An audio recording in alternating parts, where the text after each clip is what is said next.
Hey guys, welcome back to my channel where I have a very different kind of video in store. So today I'll be discussing the investment opportunities surrounding the Shattered Web operation.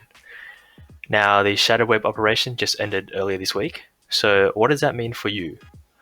Well, whether you're a CSGO investor with very deep pockets or just a casual player with some leftover Steam balance, there is huge potential for everyone to invest in items for both the short and long term. Now, obviously, there are two very big questions. First, what should I buy? And is there anything I should sell? Now, before we begin, make sure to drop a like and subscribe, and let me know down in the comments whether you guys like this kind of video and whether I should do more of these in the future. I also want to preface this video by saying that nothing I say in the next 10 minutes or so is guaranteed to happen. So I'm simply sharing my advice and opinions. I cannot see into the future, so please do not blame me if you listen to what I say and lose money as a result. That's just the risk you take by trusting another person on something as unpredictable as investments. So, what should you buy? I recommend to invest mainly in the pinks and purples of the collections. Simple as that. So from the Canals collection, I'm talking about the Mag 7 Syncadea, from the St. Mark collection, the MP9 Wild Lily, and also the Org Midnight Lily as well. Simply because the Org, even though it's a purple, it is very unique in its design and how it has that reflective effect on it as well. I also want to make an emphasis on the Norse collection, so the Negev Mjolnir, but even the purples, the Jormungandrs. Even though all have huge potential because of what they trade up to, namely the Orpgangnia, Prince, and the AK Wild Lotus, why do I put emphasis on the Norse? Well, simply because of the Gangnia. The Orpgangnia is the most popular out of those three and is the most desirable. So the purples of that collection will have much more potential in both the short and long term in comparison to the purples of the other two collections. And not only are these skins rare, they are also very unique in their designs and color schemes, which also boost their price. Furthermore, if you do own any of these three super valuable reds, you should definitely hold on to them, as they have incredible potential to appreciate in the long term. In the near or far future, many current and future players, for different reasons, will want these skins, meaning that the demand will pretty much always be there, and when the supply drops, prices will skyrocket, as we've seen in the past with the Orc Dragonlord and Medusa, for example. Even though the pinks are quite expensive at the moment and have already inflated since the beginning of the operation, they will most likely keep rising since everyone is looking to invest in these skins. And honestly, everything that I've just mentioned are both short and long-term investments simply because they will become rarer as time goes on. I also want to recommend, do not overlook the purples. They trade up to the pinks and can become very valuable in the future when the supply of pinks decreases. For example, the Baroque purples. Personally, I bought a few of these in hopes that they would appreciate over the course of the operation. Sadly, they didn't. But the price should pick up back over time, since over time, more and more people will use the pinks to trade up to the Gungnir, the Prince, and the Wild Lotus. And once these pinks start getting scarcer, the purples will become more valuable as the purples will trade into the pinks. So good condition purples should be a good long-term investment as well. Moving down the list, my next topic of discussion will be the character model skins. Now, the potential of these are limitless. Why do I say that? Well, because they are the first of their kind. And as we've seen in the past, the earliest releases of weapon skins and stickers have reached values that most people thought were impossible at the time.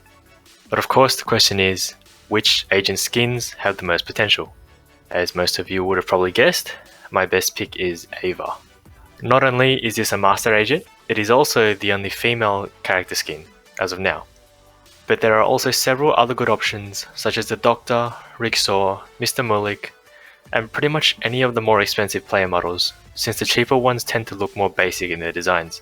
I also think it's important to note that at the time that this video is being recorded, you can see that these skin prices have already begun to decline in price shortly after a spike that was caused by the ending of the operation. However, I still highly recommend holding on to the aforementioned agents for the reasons I have just explained. Now, as time progresses, we can safely assume that Valve will introduce new player models via a case or pack like what they did with the patches, or even through a new operation.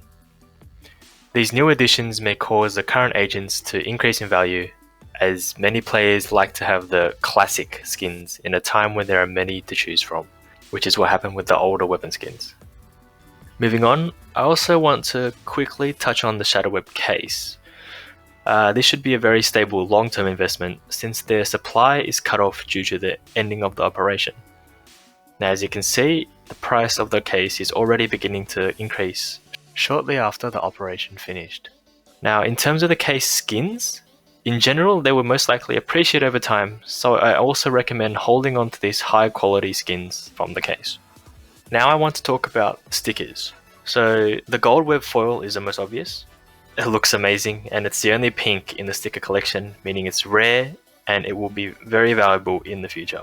I also want to put light on the web stuck holo, since even though it's not the best looking sticker and it's only a holo, it's got a unique effect when scraped, so it shows this web, just shows the web, and also maintains the holo effect. I'm personally a big fan of stickers, mainly due to the fact that stickers tend to bottleneck much better than skins, because the sticker's main purpose is to be put on a gun, and after that's been applied, it's irremovable without scraping the sticker. For those of you wondering, bottleneck supply simply means that the quantity of an item will drastically decrease after a certain point in time. Now, these bottleneck much better because people apply stickers over time, and because stickers are no longer produced, it'll reach a point where people will be like, oh wait, where did all the stickers go? Where did all the gold web foils go? And they'll suddenly shoot up in price. Furthermore, unlike skins, you can't trade up stickers. So how many stickers there are now will be the most that there will ever be, unless Valve reintroduces them back into the game, which is unlikely to happen, since the operation is themed and so are the stickers. Also, I want to touch on an article that was posted on win.gg that basically highlights the unique scraping effects of the shadow web stickers. These are very interesting, my personal favorite being the terrorist tech, where the bomb code appears after the sticker is scraped. Now, any of these stickers referred to in the article should make good long-term investments, as their prices will tend to increase as more people will discover these unique effects. Now, what should you sell right now? So I recommend selling well-worn and battle-scarred skins from the collection. Obviously, these will appreciate in value over time. However, you can sell these lower quality skins now and invest in more potentially profitable assets. So what I'm saying is, like, you can sell a well-worn or battle-scarred pink for a few factory new or minimal wear purples. Since these lower quality skins will probably follow a steadier increase in value, whereas the better quality skins should appreciate more exponentially.